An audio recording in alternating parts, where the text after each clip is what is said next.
আসসালামু আলাইকুম, কেমন আছেন আপনারা সবাই? আশা করি অনেক ভালো আছেন। তো আপনাদের মাঝে আবার হাজির হয়ে গেছি। তো এই রান্নার কাছ থেকে শুরু করলাম। আজকে বরবটি দিয়ে আলু দিয়ে ভাজি করতেছি। এমনি ভর্তাটা খাওয়া হয়, আর তরকারি রান্নলে খাওয়া হয় না।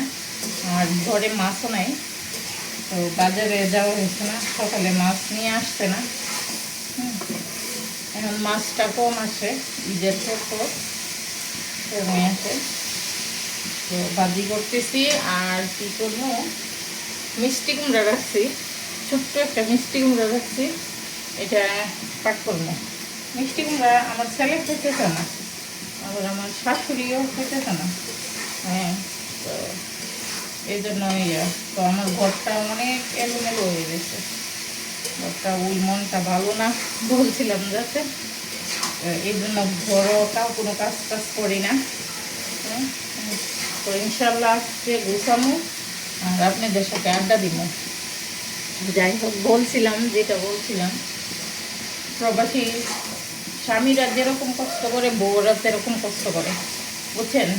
তার পরিবার থাকলে কি হয়েছে, একটা আপনি স্বামী এক দেশে একা টাকা পাঠাই, রুজি করে টাকা পাঠাই, পালতে হয়। এটা একটা আমরা বলতে পারছি যে টাকা রুজি করে বেশি।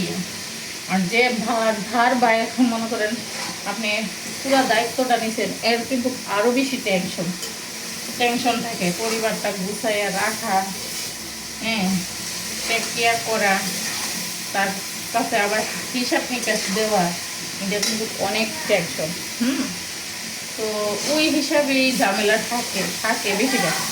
তো যাদের মনে করেন ওই হিসাবটা নিয়ে করে না, তখন তাদের সংসারে এত ঝামেলা হয় না। আর আপনি যদি টাকা পাঠাইয়া আবার এটা নিয়ে খুঁটা দেন, হ্যাঁ, করেন, তখন এটা নিয়ে কিন্তু অনেক ঝামেলা বাঁধে। অনেক ঝামেলা সৃষ্টি হয়ে যায়। এই কারণে বেশিরভাগ প্রবাসী বউদের হয় ঘর সংসার ভাঙে এই ঝামেলার কারণে। এই টুকিটাকি ঝামেলাটার কারণে এই সংসারে অশান্তি আছে। তো ওই দিকটা আমার হাজব্যান্ড আবার রহমতে ভালোই আছে। তো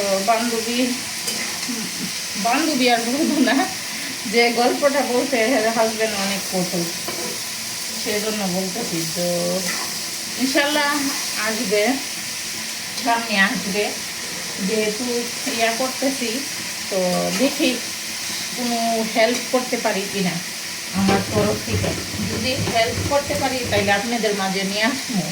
হ্যাঁ, আমার কথা হচ্ছে যে দুঃখ হলে সে দুঃখটা যদি আমি ভাগ করে নিয়ে সুখের পর্যায়ে না দেখাই, তাইলে আমার শান্তি লাগে না। তো আসলে কি, এত সত্যের পথে চলতেছে।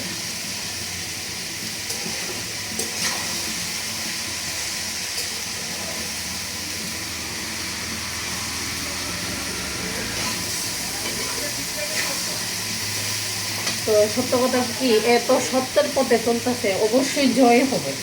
আমি মনে করি সত্যের জয় আছে, নিশ্চিত। একবার না একবার জয় আছে। হয়তো পথটা অনেক কঠিন, বুঝতে পারছেন, সত্যের পথটা অনেক কঠিন। এটা আমাদের ইসলামেই বলে গেছে। তো এই কঠোর পরিশ্রমের পরে অবশ্যই জয় হবে।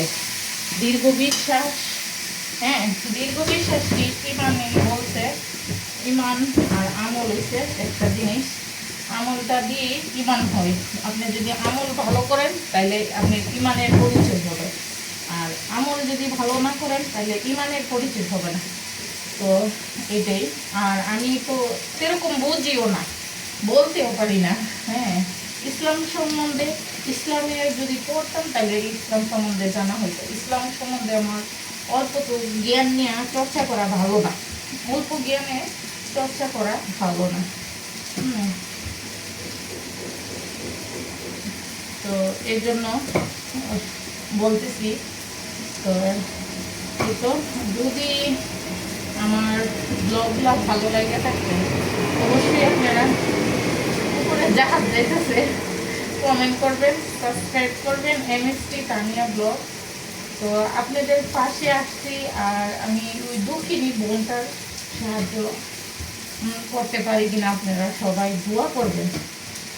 হ্যাঁ, দোয়া করলে অবশ্যই আমার দ্বারাতে আমি ভালো উপকারটাই করতে চাই, অপকার করতে চাই না কারো।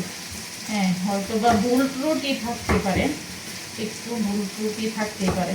তো এই পর্যন্ত উপকার করে আসছি, অপকার করছি না। আর বাকি দিনগুলো যেন উপকার করতে পারি সেই দোয়াটাই সবাই করবেন। এই যে আমি দেখাই আমার বাজির কালারটা, এই যে আমি সামনের ক্যামেরা দিয়েই দেখাইলাম আপনাদেরকে, যেহেতু আমার ক্যামেরা স্ট্যান্ড কোনো কিছুই নাই, তার জন্য আর দেখাইতে পারি না। তো আমার কথাগুলা আর ভিডিওগুলো অনেক লং হয়ে গেছে। ভালো লাগলে অবশ্যই লাইক দিবেন, কমেন্ট করবেন এমএসটি তানিয়া ব্লগ, আর সম্পূর্ণ ভিডিও দেখবেন। ওকে, আর দক্ষিণী বোনের পাশে দাঁড়াইতে পারি যেন আপনারা সাপোর্ট চাই, আপনাদের সাপোর্ট এবং ভালোবাসা চাই। এই দক্ষিণীর বোনটার পাশে দাঁড়াইতে পারি। দুইটা বোন অসহায়, এই অসহায় বোনদের পাশে যাতে দাঁড়াইতে পারি। হ্যাঁ, আপনাদের দোয়া এবং ভালোবাসা, সাপোর্ট আর কোনো কিছু না। হ্যাঁ, আমার যতটুকু তৌফিক আছে অতটুকু। আমার হাজব্যান্ডও অনেক টেক কেয়ার করে, তো আমার হাজব্যান্ডেরও অনেক ভালো একটা দিক আছে। যদি পারি তাহলে যেদিন আমি আমার তরফ থেকে করতে পারবো ওই দিন আপনাদের মাঝে আসবো।